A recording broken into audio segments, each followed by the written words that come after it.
नमस्कार। मेरा नाम हरिपद विश्वास। मैं बंगाल मालदा गाजोल से आया हूँ। मैं एक रिटायर फौजी हूँ और अभी मैं प्राइमरी टीचर हूँ। हम कहीं भी देखते हैं कोई भी धर्म में बेगुनाहों को कोई कातिल करना जुल्म करना ये नहीं लिखा, लेकिन हम देखते हैं दुनिया में कहीं भी मुस्लिम हो या हिंदू हो बेगुनाहों के ऊपर जुल्म करते हैं। वो धर्म के प्रचार पर जहाँ पर देखिए मुसलमान ज़्यादा है तो हिंदू के ऊपर, और हिंदू जहाँ ज़्यादा है तो मुसलमान के ऊपर। तो धर्म क्या है और ईश्वर ने अल्लाह ने क्यों नहीं एक धर्म किया और एक धर्म का नहीं किया? ये मेरा क्वेश्चन है। भाई साहब का बहुत अच्छा सवाल है। भाई साहब का सवाल है कि धर्म के नाम पे कत्ल हो रहा है।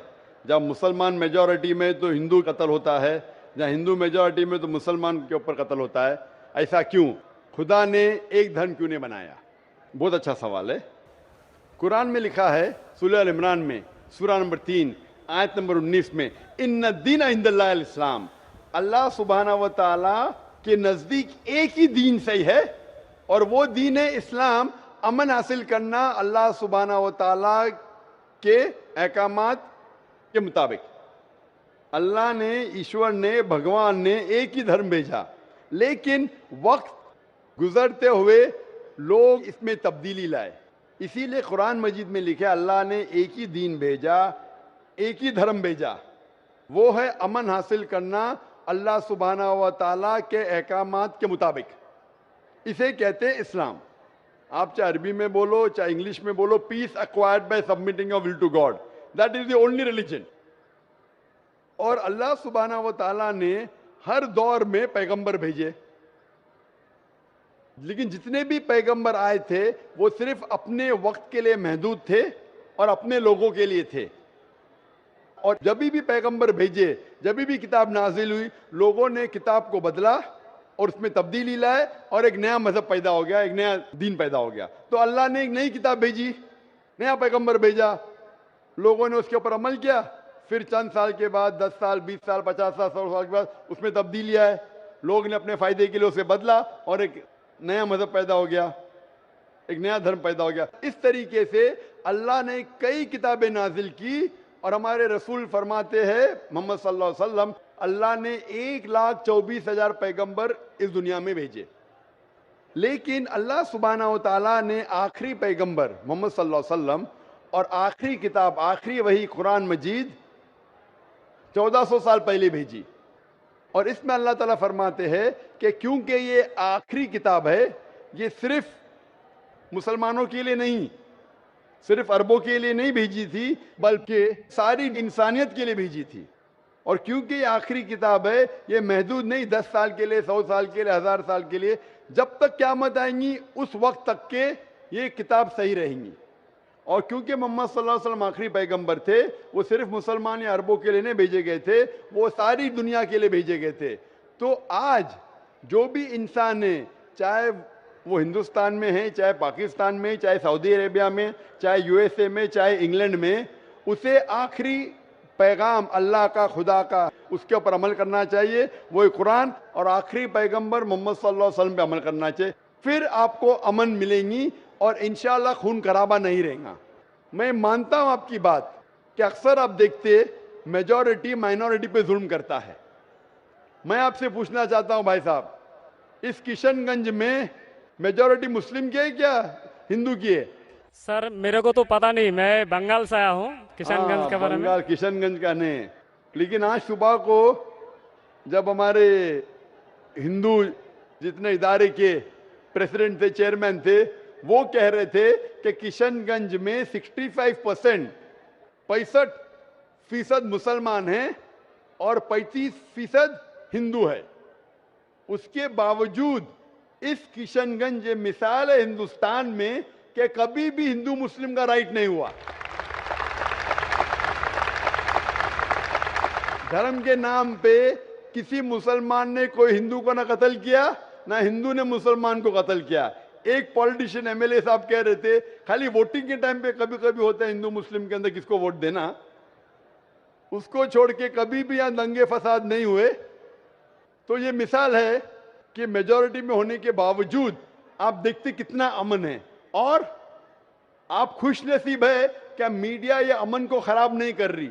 मीडिया को पता चल जाएगा मुसलमान अमन से रह रहे तो आपके अमन और शांति को अशांति में बदल देंगी। सबसे अच्छी मिसाल है कश्मीर। कश्मीर में देखो क्या हो रहा है। मीडिया आप देखेंगे, मीडिया इतना उसके पीछे लग गई कि शांति को अशांति में बदल दी। तो मैं अल्लाह से दुआ करता हूं कि किशनगंज का माहौल अमन रहे। आप मीडिया से बचिए, आप सही धर्म का पालन कीजिए, इंशाअल्लाह आपको अमन और शांति मिलेंगी। लेकिन आपके सवाल का जवाब ये है कि अल्लाह ने, ईश्वर ने, खुदा ने एक ही दीन भेजा है, वो है अमन हासिल करना। ईश्वर भगवान अल्लाह के जो भी अहकामात है उसको अमल में लाने के बाद, और हर इंसान अगर ये ढूंढे कि सही ईश्वर कौन है और उसका कहना क्या है तो इंशाअल्लाह दुनिया में अमन रहेगा। लेकिन कई लोग नहीं चाहते कि दुनिया में अमन रहे, इसीलिए वो देखते हैं इस हमारे हिंदुस्तान में, सारी दुनिया में हिंदुस्तान एक ऐसा मुल्क है जहां सबसे ज्यादा मजहब के नाम पे राइट्स हुए, दंगे फसाद हुए। और इसका मैं ब्लेम डालता हूं हिंदुस्तानी नागरिक पे ने, हिंदुस्तानी पॉलिटिशियन पे, क्योंकि अंग्रेज ने हमारे देश को बांटा। अंग्रेज आए थे हिंदुस्तान में तिजारत करने के लिए, लेकिन हम पे हुकूमत की। उनकी पॉलिसी थी डिवाइड एंड रूल, हिंदू मुस्लिम को डिवाइड किया और हम पे राज किया। अंग्रेज तो चले गए, अपनी राजनीति छोड़ गए पीछे। इसीलिए मैंने एक तकरीर किया हूं, इस टेररिज्म मुस्लिम मोनोपोली, और कहा जितने भी आप दंगे फसाद देखेंगे दुनिया में, जितने भी टेररिस्ट एक्ट डायरेक्टली और इनडायरेक्टली कहीं ना कहीं पॉलिटिशियन का हाथ है।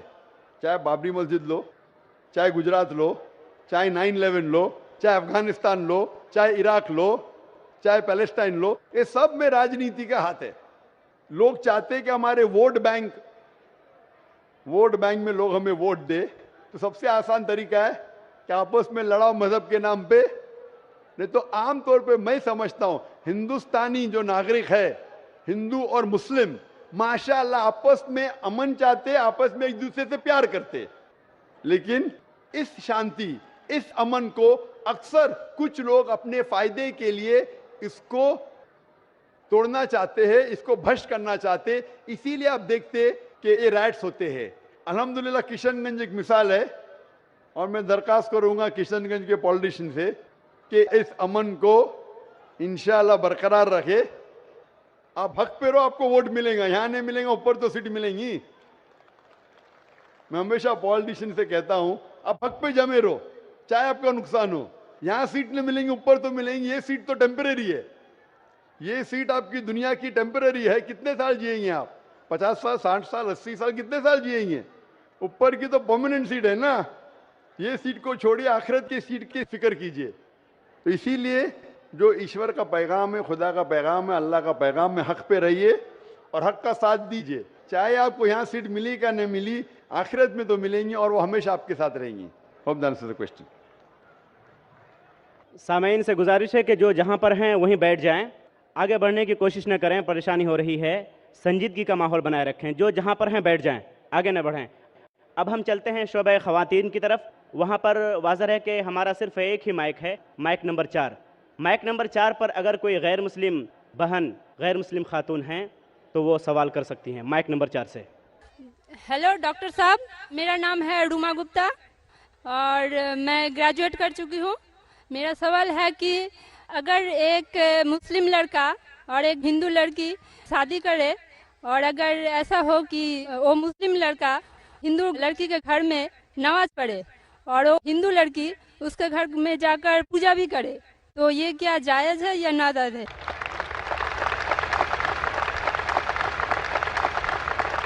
बहन का अच्छा सवाल है कि अगर एक मुसलमान लड़का हिंदू लड़की से शादी करता है तो क्या वो मुसलमान लड़का हिंदू के घर में जाके नमाज पढ़ सकता है, और क्या वो लड़की मुसलमान के घर में पूजा कर सकती है? नहीं। सबसे पहले कुछ शराइत है हर चीज़ के। आप अगर गाड़ी रखेंगे और गाड़ी का एक पहिया रखेंगे, साइकिल का एक पहिया रखेंगे, ट्रैक्टर का, तो गाड़ी चलेंगी क्या? नहीं। नहीं चलेगी। या चारों साइकिल कर दो या चारों ट्रैक्टर कर दो। इसीलिए कुरान की आयत है सूरह बकरा की सूरा नंबर 2 आयत नंबर 221 में अल्लाह ताला फरमाते हैं कि आप मुशरिका से शादी नहीं कर सकते जब तक वो ईमान न लाए। मतलब जो गैर मुस्लिम हैं और शिर्क कर रही है उससे आप शादी नहीं कर सकते जब तक वो ईमान ना लाए। और एक ईमान लाने वाली औरत चाहे कितनी भी बदसूरत हो वो एक मुशरिका से बेहतर है। और आगे आयत कहती है कि लड़कियां मुशरिक लड़के से शादी नहीं कर सकती जब तक वो ईमान ना लाए। एक मोमिन आदमी चाहे कितना भी बदसूरत हो वो बेहतर है बनिस्बत जो शिर्क करता है। इसकी वजह यह है कि इस्लाम में लिखा है कि अगर आप खुदा के अलावा किसी को और पूछते हैं, किसी और की इबादत करते हैं, ये सबसे बड़ा गुनाह है। और अल्लाह ताला फरमाते हैं सूरह निसा में सूरा नंबर 4 आयत नंबर 48 में और सूरा निसा सूरा नंबर 4 आयत नंबर 116 में कि अल्लाह सुब्हाना व तआला अगर चाहे तो कोई भी गुनाह को माफ कर सकता है लेकिन शिर्क को कभी नहीं माफ करेगा। अगर एक इंसान मुशरिक जैसा मर गया तो अल्लाह ताला कभी भी उसे माफ नहीं कर सकता, क्योंकि मुशरिक वो शख्स है जो शिर्क करता है। और ये सबसे बड़ा गुनाह है क्योंकि हमारा खालिक, हमारा मालिक, हमारा ईश्वर, हमारा खुदा, हमारा भगवान, अगर हम उसको गाली देंगे, ये सबसे बड़ा गुनाह है। जिसने हमें जिंदगी दी, जिसने ये सारी चीजें हमें दी दुनिया में, अगर हम उसको गाली देंगे, उसके अलावा किसी और की इबादत करेंगे, ये शिर्क हुआ। तो इसीलिए इस्लाम में इजाजत नहीं है कि एक मुस्लिम लड़का या लड़की कोई मुशरिक लड़का या लड़की से शादी करे, ये इजाजत नहीं है। जहां तक के सवाल है क्या एक आम मुसलमान हिंदू घर में नमाज पढ़ सकता है? अगर उसके सामने कोई मूर्ति नहीं है तो वो नमाज कहां भी पढ़ सकता है अगर जगह साफ है। हमारे रसूल मोहम्मद सल्लल्लाहु अलैहि वसल्लम फरमाते कि सारी दुनिया, सारी धरती मोमिन के लिए मस्जिद है। यानी सारी दुनिया आप कहां भी नमाज पढ़ सकते, देखना चाहिए कि साफ है, आप नमाज पढ़ सकते। तो ये आप जाके अगर हिंदू का घर में जाते हैं और वह साफ है, कोई मूर्ति आगे नहीं है, तो नमाज पढ़ने में कोई हर्ज नहीं है। जरूरी नहीं है कि आपको शादी करना चाहिए फिर आप नमाज पढ़ सकते, शादी करने की जरूरत नहीं है। नमाज पढ़ने का अगर साफ जगह है तो कोई हर्ज नहीं। इसीलिए शादी के लिए शर्त है कि दोनों का ईमान हो। और अगर आप हिंदू मजहब पढ़ेंगे तो हिंदू मजहबी किताब में भी यही लिखा है जो मैंने पहले पेश किया, पहला जो सवाल था भाई साहब का, और मैंने कहा कि हिंदू मजहब में भी यही लिखा है, ना तस्य प्रतिमास्ति, उस ईश्वर, उस भगवान, उस खुदा का कोई अक्स नहीं, कोई मूर्ति नहीं, कोई फोटोग्राफ नहीं, कोई पेंटिंग नहीं, कोई पोर्ट्रेट नहीं, कोई आइडल नहीं, कोई स्टैच्यू नहीं। अगर ये मान ले कि कम से कम जो यकसा है हिंदू और इस्लाम के मजहबी किताब में, कम से कम उसके ऊपर अमल करे तो अक्सर हमारे मुश्किलात दूर हो जाएंगी। जो यकसा नहीं है उसको कल डिस्कस कर सकते। और अगर आप तहकीक करते हैं, तहकीक करते, हिंदू मजहब की किताब पढ़ते और इस्लाम मजहब की किताब पढ़ते, दोनों में लिखा है खुदा एक है, दोनों में लिखा है खुदा का कोई अक्स नहीं है, दोनों में लिखा है कि खुदा का कोई बुत नहीं है, दोनों में लिखा है कि खुदा के अलावा किसी और की इबादत नहीं करना चाहिए, दोनों में लिखा है कि आखिरी पैगंबर मोहम्मद सल्लल्लाहु अलैहि वसल्लम में, दोनों में लिखा है कि शराब नहीं पीना चाहिए। मैं हवाले दे सकता हूं और मैं तकरीर एक दिया हूं, similarities between Islam and Hinduism, Islam और हिंदुइज्म में यकसानियत दोनों किताब में। आप अगर पढ़ेंगे कुरान मजीद में सूरह माइदा सूरा 5 आयत नंबर 90 में लिखा है कि शराब पीना हराम है। अब Manusmriti chapter number 9 verse number 225 पढ़ेंगे, उसमें लिखा है शराब पीना हराम है। कुरान में लिखे सूरह माइदा सूरा नंबर 5 आयत नंबर 3, सूरह बकरा सूरा नंबर 2 आयत नंबर 173, सूरह अनाम सूरा नंबर 6 आयत नंबर 145 और सूरह नहल चैप्टर 16 वर्स 115 में हुर्रिमत अलैकुमुल मैततु वद्दमु वलामुल खिंजीर वमा उहिल्ला लिगैरिल्लाह बिही। क्या आपके लिए हराम है मरा हुआ गोश्त, खून, सूअर का गोश्त और वो खाना जिसके ऊपर अल्लाह के अलावा किसी और का नाम लिया गया है। आप अगर हिंदू मजहबी किताब पढ़ेंगे उसमें भी लिखा है क्या सूअर का गोश्त खाना हराम है। अगर आप तहकीक करेंगे काफी यकसानियत है इस्लाम मजहबी किताब में लिखा है, कुरान में सूरह नूर में सूरह नंबर 24 आयत नंबर 30 और 31 के अंदर हिजाब के बारे में, औरत को अल्हम्दुलिल्लाह हिजाब में होना चाहिए, सर से ढका होना चाहिए उसका जिस्म, सिर्फ जो दिख सकता है वो चेहरा और हथेली तक के। आप अगर हिंदू मजहब किताब पढ़ेंगे, ऋग्वेद बुक नंबर 8 में लिखा है और ऋग्वेद बुक नंबर 10 में भी लिखा हुआ है कि औरत को अपने सिर के पल्लों को डालना चाहिए चेहरे पे। ऋग्वेद में भी लिखा है कि जब मर्द को देखे तो नजर नीचे करना चाहिए। ये कुरान मजीद में लिखा है सूरह नूर सूरह नंबर 24 आयत नंबर 30 और 31 कि जब भी कोई खातून मर्द को देखती है जो उसका शौहर या करीब रिश्तेदार नहीं है, और जब भी कोई मर्द कोई औरत को देखता है और करीब रिश्तेदार नहीं है तो उसे नजर नीचे करना चाहिए।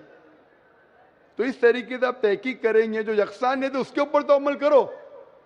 तो यकसानियत हिंदू और इस्लाम मजहब में जो मजहबी किताब में लिखा है, लेकिन अफसोस की बात है कि मजहब के ठेकेदार ये चीज का जिक्र ही नहीं करते। क्यों? इसीलिए मैं हवाले देता हूं। मैं कोई आलिम नहीं हूं, मैं कोई पंडित नहीं हूं, मैं अपने आप को तालिब इल्म कहता हूं, लेकिन मैं हमेशा हवाला देता हूं। तो किसी को भी शक है, किसी को भी शुबा है तो घर पे जाके चेक कर सकता है, या इंटरनेट पे जाइए, आप टाइप करो, वेद भी इंटरनेट के ऊपर है, कुरान भी इंटरनेट के ऊपर है, टाइप करो, रेफरेंस टाइप करो, आपको हवाला मिल जाएगा। तो इसीलिए गाड़ी चलने के लिए दोनों का जो रूल्स एंड रेगुलेशन है वही होना चाहिए, इसीलिए दोनों लोग मोमिन होना जरूरी है। Hope that answers the question. अब हम सवाल करने का मौका देते हैं उस गैर मुस्लिम खातून, गैर मुस्लिम बहन को जो यहाँ हमारे पास डैश के नीचे मौजूद है। आप सवाल कर सकती हैं। अस्सलाम वालेकुम, मैं रेखा मोहब्बत्रा मेदिनीपुर से आया हूँ। क्वालिफिकेशन एजेस, मैं पीस टीवी का डेली मायामाम करती हूँ। इस्लाम के बारे में मुझे इसी से मालूमात नहीं है। निज मेरे क्लास के लड़का भी इस्लाम के बारे में मुझे मालूमात देते रहते हैं। इन मालूमात से मस्जिद तो कार अपनी मर्जी से इस्लाम कबूल करने की ख्याल से रखती हूँ, इसलिए आप बारा में करम इस्लामी कलेमा पढ़ दे। माशाल्लाह, बहन ने कहा कि वो पीस टीवी देखती है और पीस टीवी देखने के बाद उसके पैगाम से प्रसन्न होकर वो इस्लाम कबूल करना चाहती है। बहन, मैं पूछना चाहता हूँ कि आपको इस्लाम कबूल करने के लिए कोई भी ज़बरदस्ती कर रहा है? नहीं आप अपने दिल से करना चाहती? जी। कोई भी आपके ऊपर प्रेशर डाल रहा है? जी नहीं। कोई भी पैसा दे रहा है आपको? नहीं। माशाल्लाह, आप दिल से करना चाहती? हाँ। आप मानते कि खुदा एक है? हाँ। भगवान एक है, मानते हैं आप? जी। आप मानते कि मूर्ति पूजा गलत है? जी। आप मानते कि मोहम्मद सल्लल्लाहु अलैहि वसल्लम आखिरी पैगंबर है? जी। आप मानते? आप अपने दिल से कबूल करना चाहती? जी। कोई भी आपको ज़बरदस्ती नहीं लेके आए, क्योंकि इस देश में और इस्लाम धर्म में भी किसी को ज़बरदस्ती इस्लाम कबूल कराना हराम है। इस देश में भी किसी को भी एक धर्म से दूसरे धर्म में ज़बरदस्ती करना हराम है और इस्लाम में भी हराम है। लेकिन अगर कोई दिल से चाहता है तो इस देश में कोई भी आपको रोक नहीं सकता। इस देश में अगर कोई दिल से अपने मजहब को तब्दील करना चाहता है और वो मजहब से प्रसन्न है तो कोई भी उसे रोक नहीं सकता है। उसी तरीके से अगर कोई इस्लाम में आना चाहता है तो हम भी उसे रोक नहीं सकते। इंशाल्लाह मैं अरबी में कहूँगा और आप उसे दोहराइए। अशहदु अशहदु अल्लाह अल्लाह इलाहा इलाहा इल्लल्लाह इल्लल्लाह व अशहदु अशहदु अन्ना अन्ना मुहम्मदन मोहम्मदुन अब्दुहु अब्दुहु व रसूलुहु। रसूल। मैं शहादत देती हूँ मैं शहादत देता हूँ कि कि अल्लाह के अलावा अल्लाह के अलावा कोई माबूद नहीं कोई ममत नहीं और और मोहम्मद मोहम्मद सल्लल्लाहु सल्लल्लाहु अलैहि अलैहि वसल्लम वसल्लम उसके उसके पैगंबर पैगंबर और और बंदे हैं। बंदे हैं। माशाल्लाह, मुसलमान हो चुकी है। और अल्हम्दुलिल्लाह मैं अल्लाह सुब्हानहू व तआला से दुआ करूँगा कि इंशाअल्लाह आपको इस ज़िंदगी और आखिरत में भी इंशाअल्लाह सबसे बेहतरीन ज़िंदगी दे। और इंशाअल्लाह ये अच्छा है कि अमन का पैगाम जो पीस टीवी से फैल रहा है, लोग अमन के करीब आ रहे हैं। और मेरी दरख्वास्त है कि जो भी यहाँ वॉलंटियर हजरात है, जो भी इस्लाम कबूल कर रहा है, उसे अगर हो सके तो कुरान मजीद का तर्जुमा दीजिए, उसका नाम और एड्रेस लिख लीजिए। अगर उनको कोई शक है या कोई भी उनको डाउट है इस्लाम के बारे में तो आप लोग उसे दूर करना चाहिए और कभी भी कोई गैर मुस्लिम अगर इस्लाम मजहब में आता है तो आपका फर्ज होता है कि आप अपने घर के दरवाजे खुले रखिए एंड ओपन आर्म से इंशाल्लाह ये लोगों को वेलकम कीजिए। माशाल्लाह, मैं शुक्रगुजार हूँ आपका बहन, और मैं उम्मीद रखता हूँ कि आप ये पैगाम को आगे पहुँचाएंगे। और मेरा एक अच्छा नाम रख दे। मुस्लिम नाम, बहन का कहना है कि एक अच्छा मुस्लिम नाम।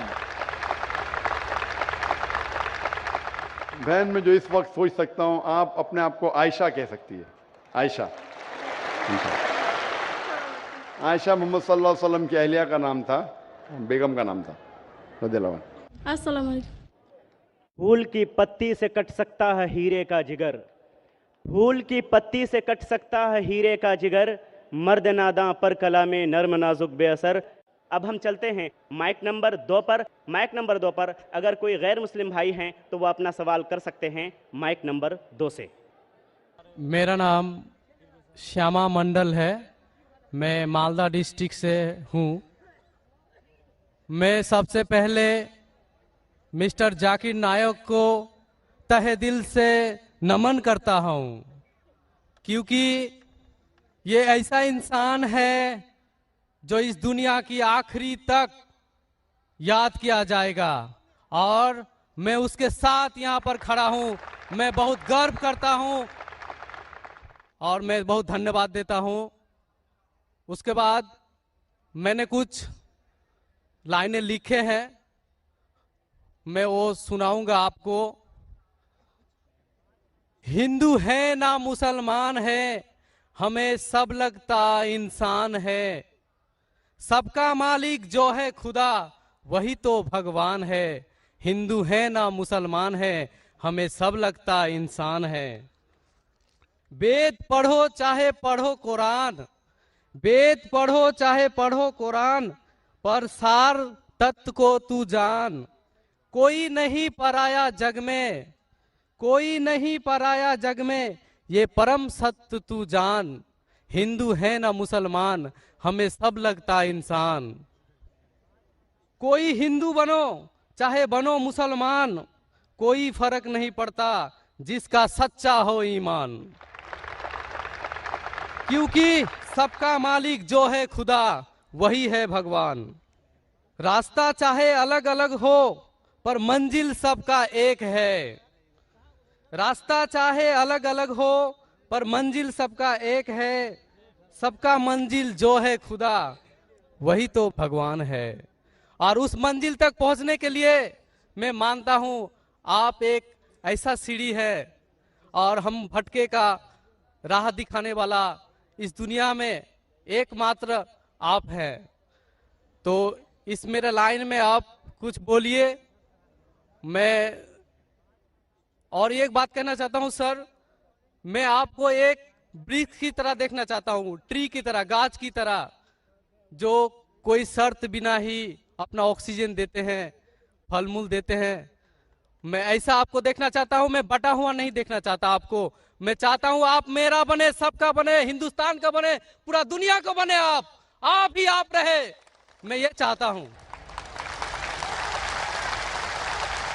सारी तारीफ अल्लाह के लिए है, मैं इन तारीफ का हकदार नहीं हूँ, लेकिन आपने जो शेर और शायरी सुनाई, अल्हम्दुलिल्लाह, मैं ये कहना चाहता हूँ कि हिंदू भी इंसान है, मुस्लिम भी इंसान है, ईसाई भी इंसान है, सिख भी इंसान है, ये सारे इंसान हैं। और हम सारे इंसान एक ही माँ बाप से पैदा हुए, आदम और हव्वा अलैहिस्सलाम, और उनके हम संतान हैं।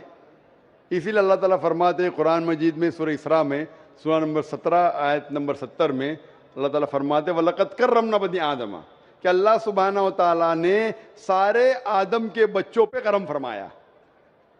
आप चाहे इंडिया में रहो या पाकिस्तान में या सऊदी अरेबिया में या यूएसए में या यूके में, चाहे आप मुसलमान के घर में पैदा हो या हिंदू के घर में या ईसाई के घर में या सिख के घर में, अल्लाह ताला ने सारे बनी आदम पे करम फरमाया। लेकिन आपने कहा कि चाहे कुरान पढ़ो या वेद पढ़ो, वेद पे अमल करो, कुरान पे अमल करो।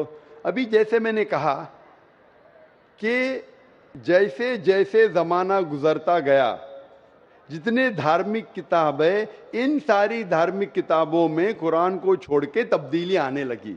और इन धार्मिक किताबों के स्कॉलर्स को आप पूछेंगे, चाहे वो वेद के स्कॉलर्स हो, चाहे महाभारत के स्कॉलर्स हो, चाहे बाइबल के स्कॉलर्स हो, वो कहेंगे कि वक्त के दौरान इसमें काफ़ी इंटरपोलेशन आने लगा।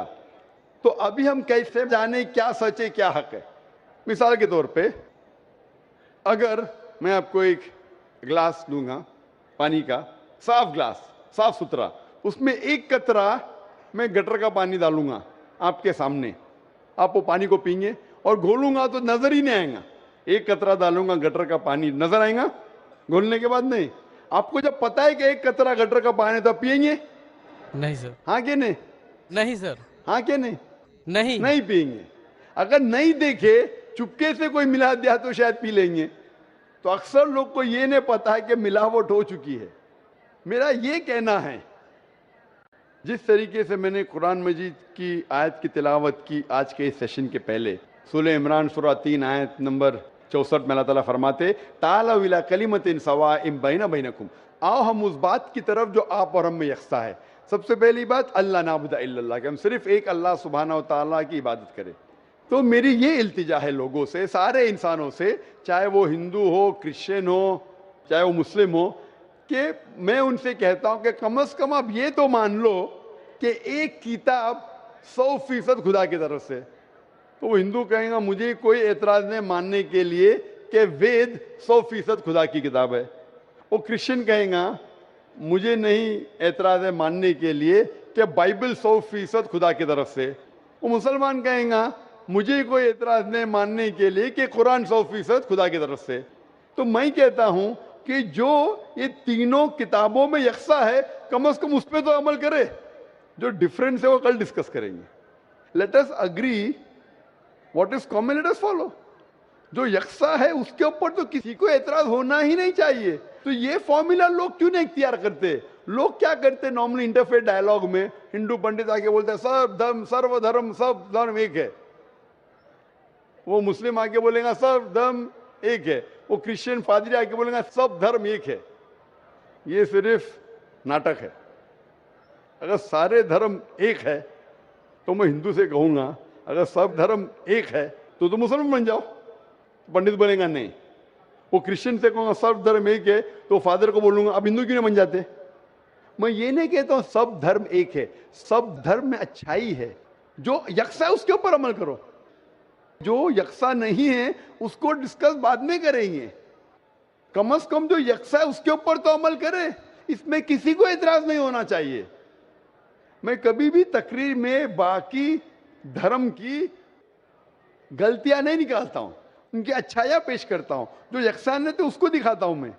अनलेस कोई डिबेट में मुझे मजबूर करे तो अलग बात है, लेकिन अक्सर मैं धर्म की अच्छाइयां बयान करता हूं और जो यकसान है तो उसके ऊपर अमल करने के लिए कहता हूं। इसीलिए मैं कहता हूं अगर Christian means a person who follows the teachings of Jesus Christ peace be upon him, अगर ईसाई आप उसे कहते हैं जो ईसा अलैहिस्सलाम का कहना मानता है, तो मैं कहता हूं मैं और हम मुसलमान ईसाइयों से ज्यादा ईसाई है, ईसाइयों से ज्यादा ईसाई है। क्योंकि अगर आप बाइबल पढ़ेंगे ईसा अलैहिस्सलाम क्या फरमाते हैं, हम मुसलमान उसके ऊपर ज्यादा अमल करते हैं। बाइबल में लिखा है कि ईसा अलैहिस्सलाम फरमाते हैं कि एक भी चीज अगर आप ओल्ड टेस्टामेंट की नहीं मानेंगे तो आप जन्नत में नहीं जाएंगे। बाइबल में लिखा है बुक ऑफ लेविटिकस में कि आप सूअर का गोश्त मत खाओ। Book of Deuteronomy chapter number 14 verse number 8 में, book of Isaiah chapter number 65 verse number 2 से 5 में लिखा है सूअर का गोश्त मत खाओ। हम मुसलमान नहीं खाते लेकिन अक्सर ईसाई खाते। बाइबल में लिखा है बुक ऑफ एफिसियंस में चैप्टर नंबर 5 वर्स नंबर 18 में कि आप शराब मत पियो। Book of proverbs chapter number 20 verse number 1 में क्या शराब नहीं पीना चाहिए। हम मुसलमान शराब नहीं पीते, अक्सर ईसाई शराब पीते। बाइबल में लिखा है gospel of Luke chapter number 2 verse number 21 में पढ़ेंगे ईसा अलैहिस्सलाम का खतना किया गया था 8 दिन पे। मुसलमान की खतना होती है लेकिन अक्सर ईसाई की खतना नहीं होती। तो अगर आप देखेंगे कि ईसाई का मतलब वो कि जो ईसा अलैहिस्सलाम का कहना मानता है, तो आप बाइबल पढ़ेंगे तो आप जानेंगे मुसलमान ईसाई से ज्यादा ईसाई है। उसी तरीके से आप हिंदू की किताब अगर पढ़ेंगे हिंदू मानी क्या कि हिंदू एक्चुअली ज्योग्राफिकल डेफिनेशन है भाई साहब।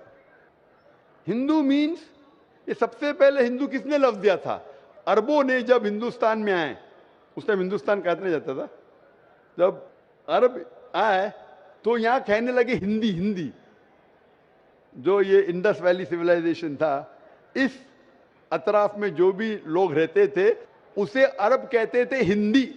तो ये लफ्ज हिंदू आया अरबों से। इसीलिए मैं आज भी जब जाता हूं सऊदी अरेबिया, लोग कहते हिंदी हिंदी हिंदी में। तो ज्योग्राफिकली मैं हिंदू हूं, जो हिंदुस्तान में रहता है वो हिंदू है। और पंडित जवाहरलाल नेहरू कहते हैं कि ये लफ्ज हिंदू कोई भी हिंदू शास्त्र में आपको नहीं मिलेगा जब तक मुसलमान हिंदुस्तान में नहीं आए। अरब हिंदुस्तान आने के बाद ये लफ्ज हिंदू उनके शास्त्र में आया। उसका मतलब ये लफ्ज हिंदू दिया मुसलमानों ने। तो Hindu is a geographical definition. तो उस डेफिनेशन से मैं हिंदुस्तान में रहता हूं और मुझे गर्व है कि मैं हिंदुस्तानी हूं। तो उस डेफिनेशन से मैं हिंदू हूं। और अगर आप बोलते धार्मिक वेद पढ़ेंगे तो वेद को पढ़ चुका हूं मैं, भगवत गीता पढ़ चुका हूं, महाभारत पढ़ चुका हूं। जो यक्षान है तो उसके ऊपर अमल करता हूं। जो अहम है, जो ब्रह्म सूत्र हिंदुइज्म का, एकम ब्राह्मण द्योत्या नास्ते नैना नास्ते किंचन, भगवान एक ही है, दूसरा नहीं है, नहीं है, नहीं है, जरा भी नहीं है। तो ये कहना मंजिल एक है और रास्ते अलग है, मंजिल एक है लेकिन रास्ते अलग है, ये कह रहे हैं। मैं कहता हूं कि मंजिल अगर एक है, अगर आपको जाने का है, किधर भी जाने का है तो एक डायरेक्शन ही रहेगा ना। फिर चाहे आप ट्रेन से जाओ, चाहे बस से जाओ, चाहे प्लेन से जाओ, दिशा लेकिन एक होना चाहिए। आपकी दिशा ही गलत है तो पहले मंजिल को तो तलाश करो। मंजिल क्या है पहले वो तो जान लो। तो सारी धार्मिक किताब में मंजिल एक ही है कि खुदा एक है, उस खुदा का कोई अक्स नहीं है और सिर्फ उस खुदा की इबादत करना चाहिए। और सारी किताबों में, चाहे बाइबल हो, चाहे वेद हो, कुरान में लिखा है कि आखिरी पैगंबर जो आपको रास्ता दिखाएंगे मोहम्मद सल्लल्लाहु अलैहि वसल्लम में। बाइबल आप पढ़ेंगे, बाइबल में लिखा है गॉस्पेल ऑफ जॉन में चैप्टर नंबर 16 में वर्स नंबर 12 से 14 में ईसा अलैहिस्सलाम फरमाते हैं, I have many things to say unto you, but ye cannot bear them now. For he, when the Spirit of truth shall come, he shall guide you into all truth. He shall not speak of himself, all that he hears shall he speak. यहाँ ईसा अलैहिस्सलाम कहते हैं कि मुझे आपको बहुत कुछ कहना है, लेकिन आज आप समझ नहीं पाएंगे। जब वो शख्स आएगा, he when the Spirit of truth shall come, he shall guide you into all truth. वो जब आएंगे, वो आपको सच्चा रास्ता दिखाएंगे और वो अपने आप से कुछ नहीं कहेंगे, जो उन्हें वही नाजिल होंगी वही कहेंगे और वो मेरी तारीफ करेंगे। ये शख्स जिसने ईसा अलैहिस्सलाम की तारीफ की, मोहम्मद सल्लल्लाहु अलैहि वसल्लम में कुरान मजीद में ईसा अलैहिस्सलाम का जिक्र है, 25 बार नाम से जिक्र है ईसा अलैहिस्सलाम का। तो बाइबल में भी लिखा है कि आखिरी पैगंबर जो आने वाले मोहम्मद सल्लल्लाहु अलैहि वसल्लम में। तो मैं ये कहता हूं सारे इंसानों से कि आप अपनी धार्मिक किताब को पढ़ो, समझो और ये तहकीक करो कि कॉमन क्या है। कम से कम कॉमन पे तो अमल करो। जो कॉमन नहीं उसके ऊपर डिस्कशन कल कर सकेंगे। तो कॉमन पे अमल नहीं कर रहे हो, बोलते मैं धार्मिक हूं, तो धार्मिक किधर हुए आप? जो डिफरेंस है उसके ऊपर बाद में अमल करो। कॉमन लिखा हुआ है कि खुदा एक है, खुदा के कोई अक्स नहीं है, उसके अलावा किसी की इबादत नहीं करना चाहिए। आखिरी पैगंबर मोहम्मद सल्लल्लाहु अलैहि वसल्लम के ऊपर तो अमल करो। कॉमन लिखा है कि शराब मत पियो, कॉमन लिखा है औरतों को हिजाब करना चाहिए, बाइबल में भी लिखा है, वेद में भी लिखा है, कुरान में भी लिखा है। कॉमन ये लिखा है कि जुआ खेलना हराम है। ये सब जो कॉमन है, आप मेरी तकरीर सुनिए। इस्लाम और ईसाईयत में यकसानियत, इस्लाम और हिंदुइज्म में यकसानियत, इसके ऊपर अमल करो और इंशाअल्लाह इस पे अगर कम से कम अमल करेंगे तो दुनिया में शांति रहेंगी और असल भाईचारा रहेगा। Hope that answers the question.